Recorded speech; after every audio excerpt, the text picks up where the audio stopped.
There's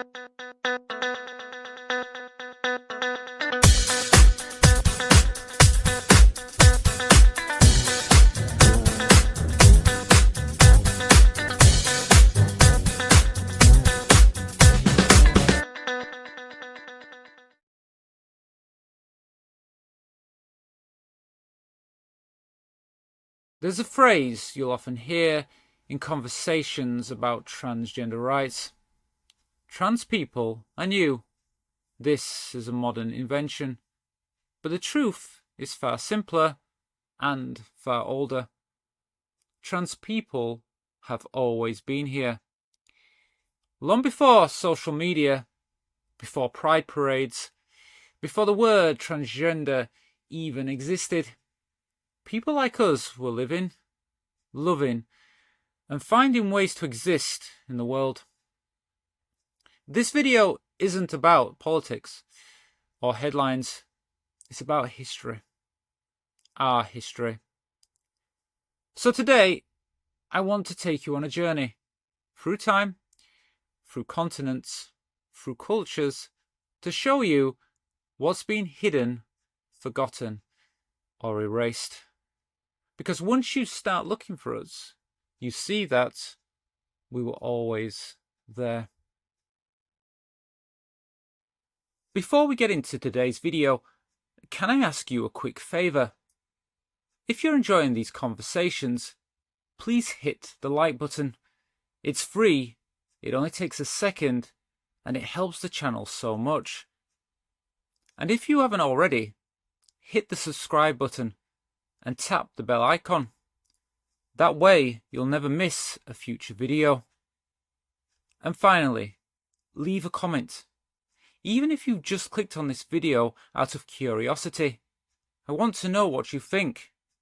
Whether you agree, disagree, or have your own story to share. So thank you for watching. Now, let's get back into the video. Let's begin where humanity began, the ancient world. Across indigenous cultures around the globe, gender wasn't always seen as binary. In fact, many societies recognized more than two genders. In North America, for example, Native American tribes honored two-spirit people, a term used to describe those who embodied both masculine and feminine spirits. They weren't frigid roles. Two-spirit people often held sacred duties, healing, meditation, and spiritual leadership.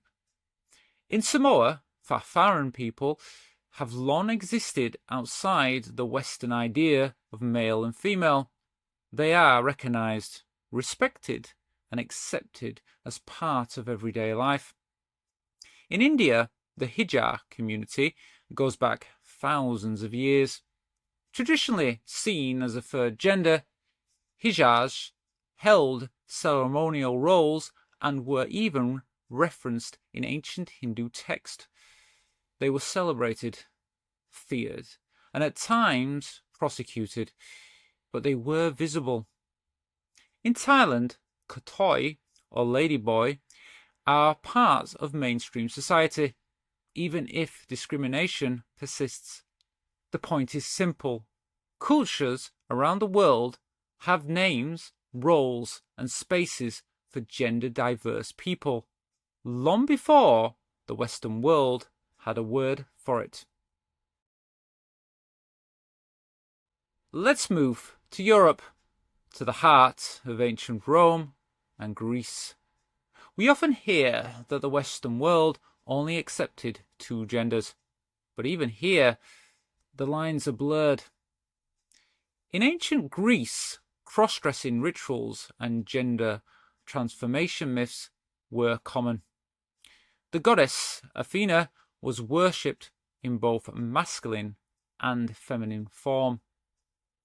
Some mystery cults, such as that of the Khyber, include trans-feminine priesthoods, the Galai, who would castrate themselves in ritual devotion and live as women. In Roman history, we find one of the earliest trans emperors, Elagabalus, a teenager who ruled Rome in the 3rd century. Historical text says Elagabalus asked to be addressed as a woman, wore makeup and dresses, and even requested surgical procedures to align their body with their gender. Of course, terms like transgender didn't exist then, but the experience did. The desire, the identity, the struggle to live authentically, those are timeless. Now we enter a time of deep silence, when the Church's grip on Europe tightened and gender roles became more rigid. But even then, trans lives continued quietly. Some people assigned female at birth lived their lives as men, joined male-only guilds, or served in armies. One of the most famous cases is Catalina de Urso, a 17th century Spanish soldier who dressed and lived as a man, fought in wars, and was eventually granted permission by the Pope to continue living male.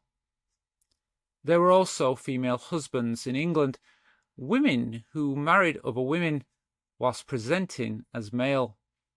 In some cases, these individuals were accepted quietly by their communities. In others, they were discovered, prosecuted, or ridiculed. The Middle Ages didn't allow space for trans people to flourish, but we were still there. By the 1800s, science began to take an interest in gender and sexuality, but often in ways that labelled us as deviant. Yet, out of this research, something remarkable happened. Trans people found language, each other, and even access to medication. In Germany, Dr. Magnus Hirschfeld founded the Institute of Sexual Science in 1919. He supported early trans people, offered gender-affirming care, and created one of the first archives of LGBTQ+ identities. His clinic even performed some of the world's first gender-affirming surgeries. One of the patients was Lily Elbe, a Danish trans woman and artist. Her story became famous and tragic. After undergoing a series of surgeries in the 1930s, she died due to medical complications. But her courage laid a path that others would walk. In the United States, Christina Jorgensen became the first American widely known for undergoing gender-affirming surgery in the early 1950s. She was eloquent, graceful, and unapologetic, and her story brought the idea of trans identity into the public consciousness for the first time. From the 1960s onwards, trans people began demanding visibility and fighting for their rights. In 1966, the Compton cafeteria riots in San Francisco, led by trans women, marked one of the first acts of LGBTQ+ resistance in America. 3 years later, Marsha P. Johnson and Sylvia Rivera helped ignite the Stonewall riots in New York, which launched the modern LGBTQ+ rights movement. Trans identities became more visible in the 1990s and 2000s through television, film, and memoirs. At the same time, we faced immediate backlash from governments, media, and even parts of the LGBTQ+ community. And yet, despite it all, we're still here, still rising, still finding our voice. History gives us more than facts. It gives us roots. When people say you're making this up, or this is just a trend, they're not just wrong. They're denying centuries of lived experience. We've always been here, in temples and villages, in empires and tribes, in cities and closets, on the front lines of revolution and quietly in the background of history's books that chose not to name us. Being transgender isn't new, but maybe now we're being seen. So if you're watching this and you're trans, know that you are not alone. You are part of something far older than hate or fear.